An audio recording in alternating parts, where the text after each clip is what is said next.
we're making homemade pita pockets. So to do this recipe, all you need is 2 cups or 256 grams of all-purpose flour, so plain flour, 1 teaspoon of salt, 1 teaspoon of instant yeast. I just like to use this one, which you can get from your local Coles. I also use 165 grams of lukewarm water and 1 tablespoon of olive oil.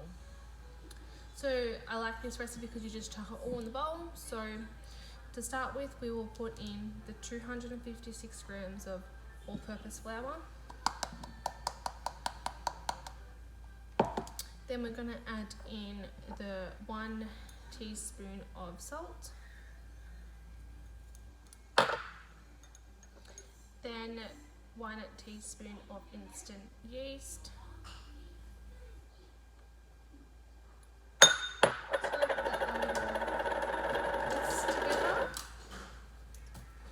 So whisk that together.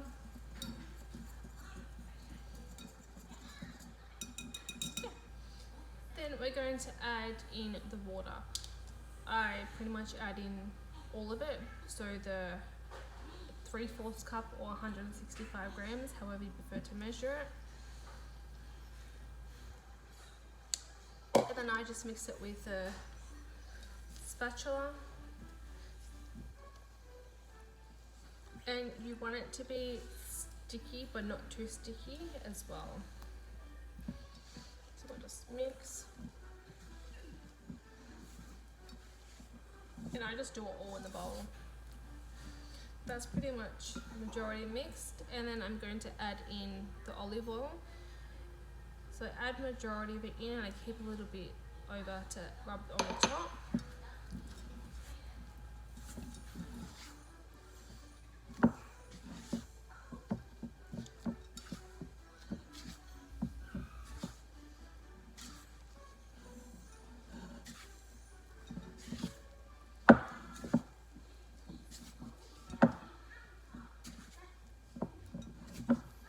So again, you want it sticky, but not dry. So it still sticks a little bit, but it's also not completely dry where it's crumbly. Okay. At this stage you can go in and mix with your hands. My hands are clean, I washed them before I started this.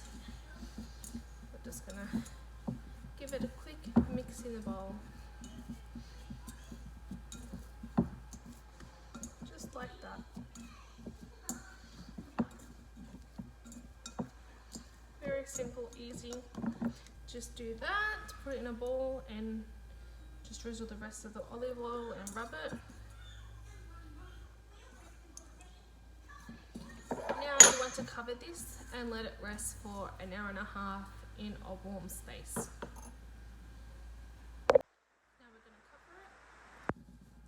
And I'm going to let this rest for an hour and a half now. Okay, so this has been resting now for an hour and a half.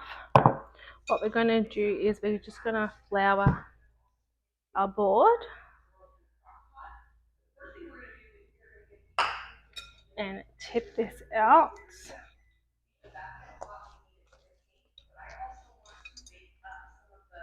Just going to give it a quick knead.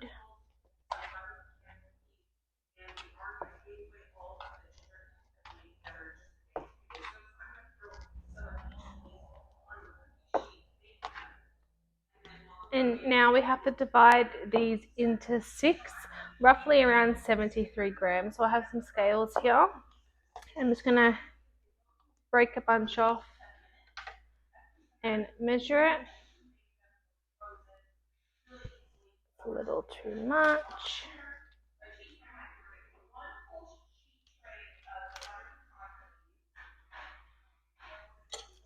And once I've got that, we're just going to roll it into a ball.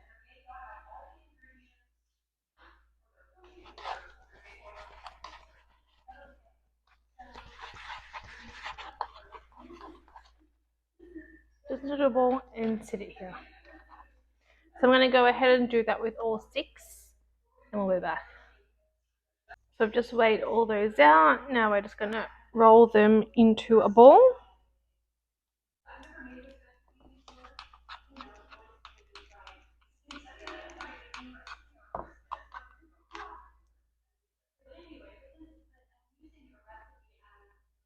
So once we've rolled all these into balls, we are going to let them rest for a further 30 minutes covered.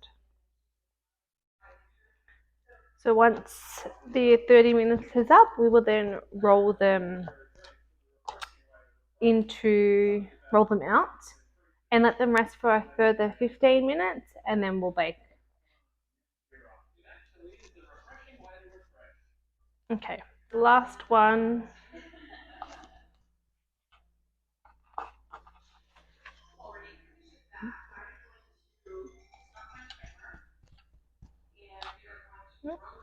All right, so we're just going to cover these now for a further 30 minutes, and then when we'll get back, we'll do the next step. Okay, so we've now let these rest for half an hour. What we're going to need to do is I'm just going to move them to the side.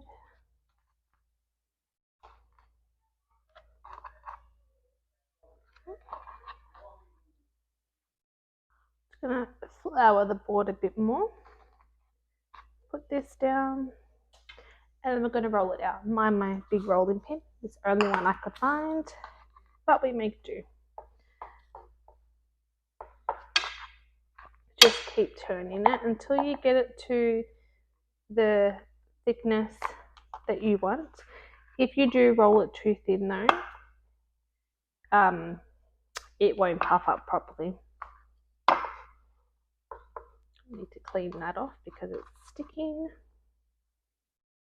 Learn from my mistakes. Okay. And once you've rolled them out, just place them onto a sheet of baking paper. It'll make it a lot easier when it's time to go in the oven. And I'm going to put it behind me to the side on the bench, but you'll need to cover these and let them rest for 15 minutes once you've rolled them out. Also, while you're rolling them out, place a tray upside down in the oven on max. So my oven is 240 fan force max on the top shelf to preheat, so that once the 15 minutes is over, you can start cooking them straight away. So I'm going to place this in the oven now.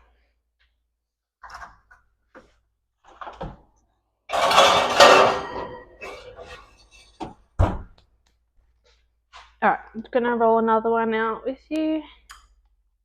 Place it here. And roll.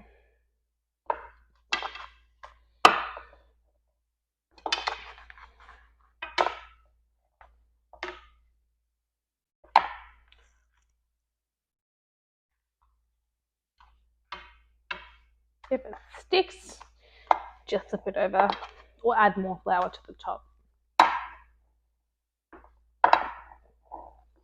So this recipe makes 6, which is perfect for my family.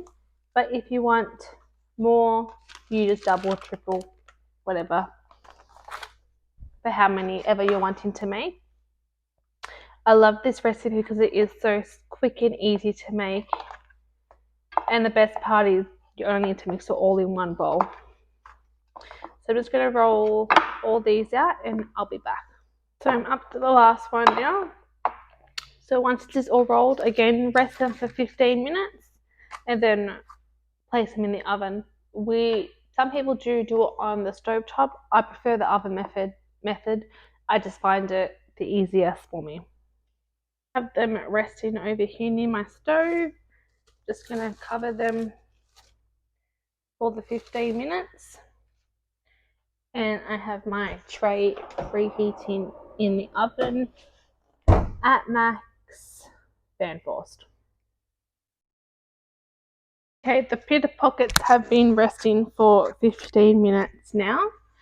So we're just going to uncover those and put this into a bowl, because once they come out the oven, you'll need to put them in a bowl with a tea towel and cover them, which will help keep the steam in and help keep them soft. So what we're going to do now is grab one and then pop them in the oven. One, just simply chuck it in the oven like so. Sorry about the wonky angle. And then shut it. A little sneak peek in the oven how they look. Looking beautiful. So now we're going to place a pita pocket into the oven. Ooh, I can grab it. Chuck it on the tray. Shut the door. Set your timer for 4 minutes. And now let's watch it rise.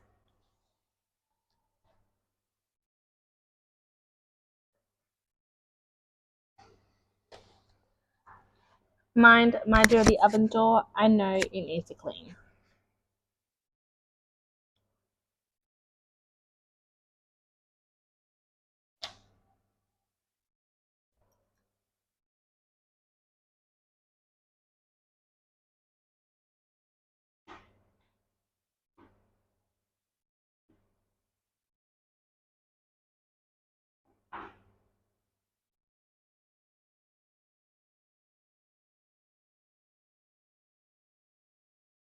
It only takes a few seconds. As you can see, it's already starting to puff up in the middle.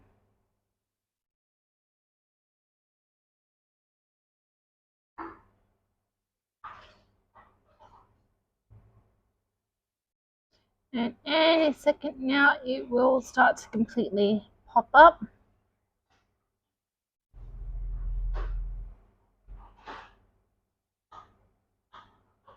There it goes.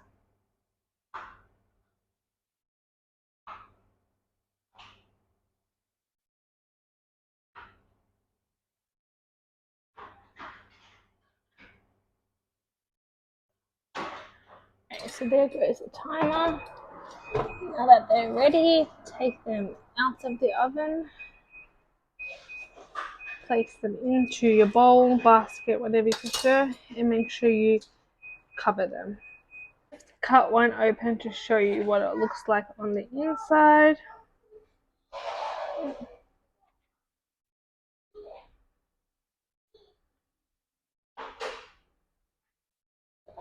And then you can just stuff them, fill them however you like. That's them out of the oven and all cooked.